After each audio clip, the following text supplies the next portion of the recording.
According to Britannica, the first successful steam engine was invented in 1712. However, it wouldn't be until 1829 that the first successful steam engine would be invented. As a licensed fireman and owner of a live steam locomotive, I've been given the training necessary to operate one of these machines safely. Operating steam locomotives can be fun and reasonably safe with proper training.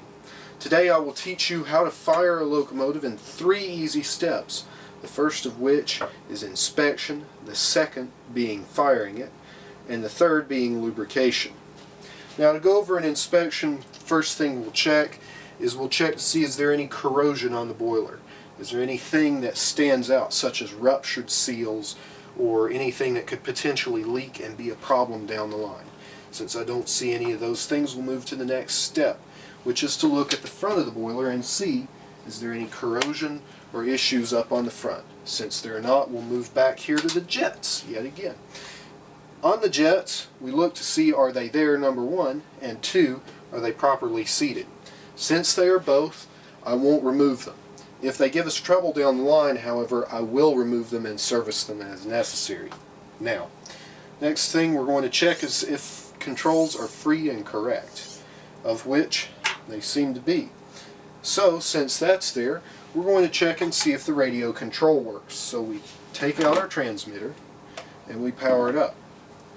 And then we take our battery, plug it into the speed controller, send electricity to the receiver, which will send electricity to the servos. So, our Johnson bar servo moves forward and reverse.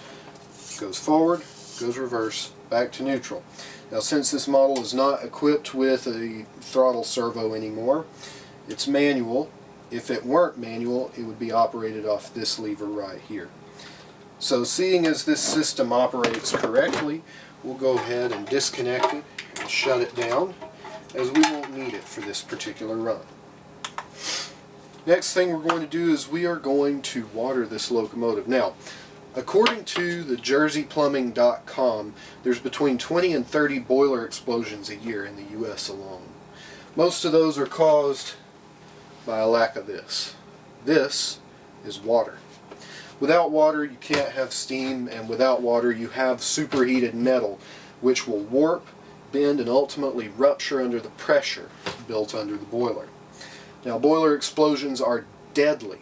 If you want to see one, just go look it up. They are massively explosive, they do a lot of damage, and they kill a lot of people. So to avoid any kind of injury here, we're going to add some water to the boiler. First, we have to check that the pump is primed, to which it is, and then we're going to put a few pumps of water in. Now, seeing that I already have enough water in this boiler, I'm going to set this down. I have about a half a glass, which is roughly 3/4 to 2/3 of a boiler of water, which is the optimal amount of water to have in a boiler of any boiler. Now, our water's good. Next up is our fuel. I burn isobutane in this locomotive. Isobutane is simply an isomer of butane, just a different molecular shape. What I do is I set it on here and press it down in 1, 2, 3, 4, 5. We have enough fuel to run for these few minutes to get it fired up. Now that we have fuel, now that we have water, we're ready to fire this locomotive up. So we're going to pick up our torch, we're going to open the front of this locomotive, and we are going to add some flame and add some gas. Now we check the flues, make sure they're both firing, in which they are, and we balance out the flame until we hear a nice roar. We'll put the torch away as we won't need it anytime soon. Now we can move on to lubrication. So metal on metal will wear away very quickly, especially when you add in the grime that a steam locomotive kicks up and adds to the mix. To put it in the words of James Watt, I proposed a solution to this flaw, and I proposed a solution to this defect. I employed the use of wax, tallow, or an other grease to both lubricate and seal the piston. Now, what he is referring to is the seal on the back of the piston and on the piston itself. Now, to seal it in modern times, we would top the locomotive up with this oil and lubricator. This is 322T superheated steam oil. This is the stuff they use in the big locomotives, such as 4501 and 630 at the Tennessee Valley Rail Museum. Thank you, Glenn Kitts. Now, we would take that oil and we would fill it into the steam lubricator. Now, since I've already topped that up, we wouldn't need to do that here. However, if we did, we have this syringe and this straw. We would take the syringe and attach it to the straw, and we would draw out any water from the bottom of the lubricator, throw that away, take the straw, put it away, take a bunch of oil, and fill up the lubricator until it holds no more.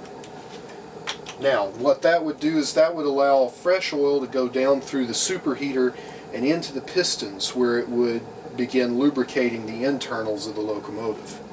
Now, we've got the inside of the locomotive lubricated. What about the outside? Glad you asked. Here's this oil. This is just simply 90 weight motor oil. We're going to take this and we're going to fill up each of the oil pots on the locomotive. They're all along the sides. I do this on the real ones too. Yes, it takes a long time on the bigger ones, but on a model it's just a couple of drops here and there. Now, what a oiler does is it holds oil off of the bushings until the bushings need said oil.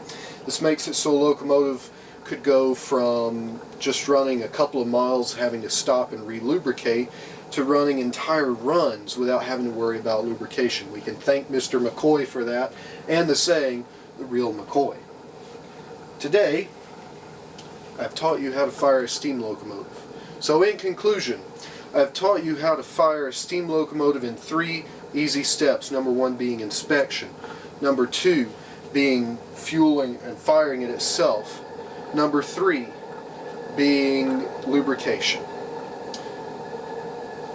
And so I have demonstrated that operating a steam locomotive can be fun and reasonably safe with proper training. I hope you, the viewer, have found this both informative and interesting. Until next time.